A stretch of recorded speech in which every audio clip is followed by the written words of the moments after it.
ఈ మసాలా ఎగ్ బుర్జీ అన్ని మసాలా ఎగ్ బుర్జీస్ లాగా కాదండి. చాలా టేస్టీగా ఉంటుంది. ఏదో రబ్బరీగా రవ్వలాగా కాకుండా చంకీగా చాలా టేస్టీగా బాగుంటుందండి.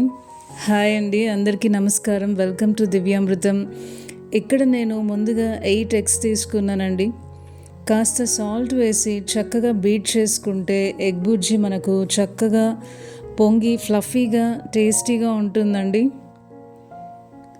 ఎగ్ బీట్ చేయకుండా డైరెక్ట్గా వేస్తే మాత్రం కొంచెం రబ్బరీ టెక్స్చర్ వచ్చి అంత బాగుండదండి. మీరు ఎప్పుడు చేసే ఎగ్ బుర్జీ లాగా కాకుండా ఈ ఎగ్ బుర్జీ తప్పకుండా ట్రై చేసి చూడండి. చాలా నచ్చేస్తుందండి ఇంట్లో అందరికీ. రైస్తో అయినా, చపాతీ, రోటీ, నాన్, పుల్కా, రకరకాల పప్పులు, ఆకుకూర పప్పులు, సాంబార్తో సైడ్ డిష్ లాగా చాలా బాగుంటుందండి. ఇక్కడ క్యాస్ట్ ఐరన్ ప్యాన్లో 1 స్పూన్ ఆయిల్ వేసి సిలికాన్ బ్రష్ తీసుకొని చక్కగా అప్లై చేయాలండి. అలా చేస్తే మనకు ఎగ్ బుర్జీ అంటుకోకుండా చక్కగా రోస్ట్ అవుతుందండి.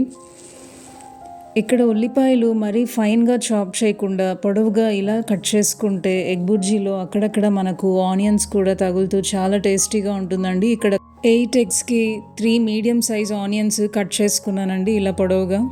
మరీ ఫైన్గా చాప్ చేస్తే ఎగ్ బుర్జీ కంప్లీట్ అయ్యేటప్పటికి అంత టేస్టీగా ఉండదండి. మరీ చిన్న చిన్నగా అయిపోతాయి ఆనియన్స్, ష్రింక్ అయినట్టు. ఇలా పొడవుగా కట్ చేసుకొని ఒకసారి ట్రై చేయండి. కాస్త సాల్ట్ కూడా వేస్తే ఆనియన్స్ త్వరగా మగ్గుతాయండి. ఇక్కడ మనకు ఆనియన్స్ మరీ ఎక్కువ ఫ్రై అవ్వాల్సిన అవసరం లేదండి. కాస్త ఫ్రై చేశాక మనం బీట్ చేసుకున్న ఎగ్స్ని వేసి, ఎగ్ వేసాక వెంటనే కలపకూడదండి.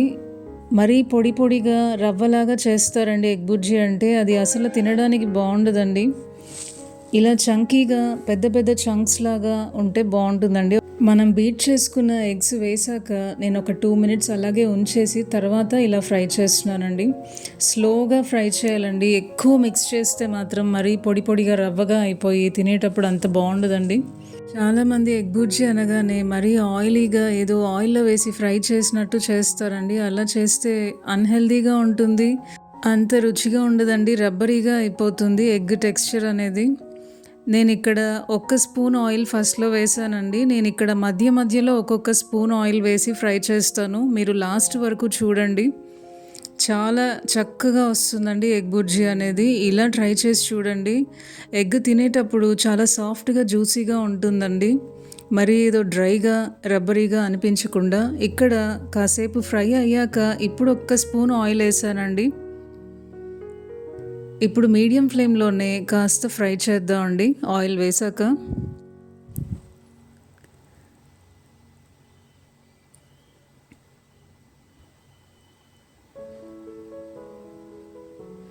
మా ఇంట్లో వాళ్ళకి ఇలా ఎగ్స్ చంకీగా ఉంటే ఇష్టం అండి. మరీ చిన్న చిన్నగా రవ్వ రవ్వగా ఉంటే అసలు నచ్చదు. ఎగ్స్ ఫ్రై అయిపోయాయండి. క్యాస్ట్ ఐరన్ ప్యాన్ ఆఫ్ చేశాక కూడా కాస్త వేడి ఉంటుంది, ఆ వేడికి కూడా ఫ్రై అవుతుందండి. ఇక్కడ 1 స్పూన్ కారపొడి తీసుకున్నాను. కాస్త చిల్లీ ఫ్లేక్స్ కూడా వేస్తే చాలా రుచిగా ఉంటుందండి. Home made garam masala powder 1 spoon add చేశానండి. ఇప్పుడు ఇవన్నీ వేసి కాస్త ఫ్రై చేస్తున్నానండి.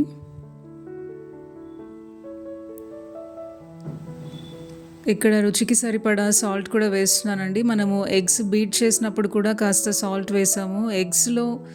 ఎగ్ ఎల్లోలో కాస్త సాల్ట్ అనేది ఉంటుందండి, కాబట్టి కొద్దిగా చూసుకొని వేసుకోవాలండి.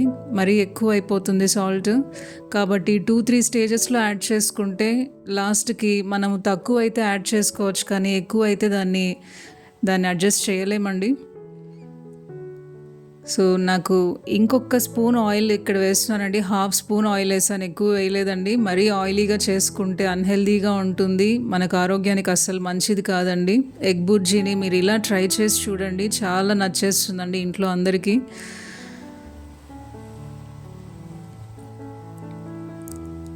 క్యాస్ట్ ఐరన్ ప్యాన్లో చేస్తే చక్కగా ఫ్రై అవుతుందండి, తక్కువ ఆయిల్తో అయినా కూడా చాలా టేస్టీగా ఉంటుంది.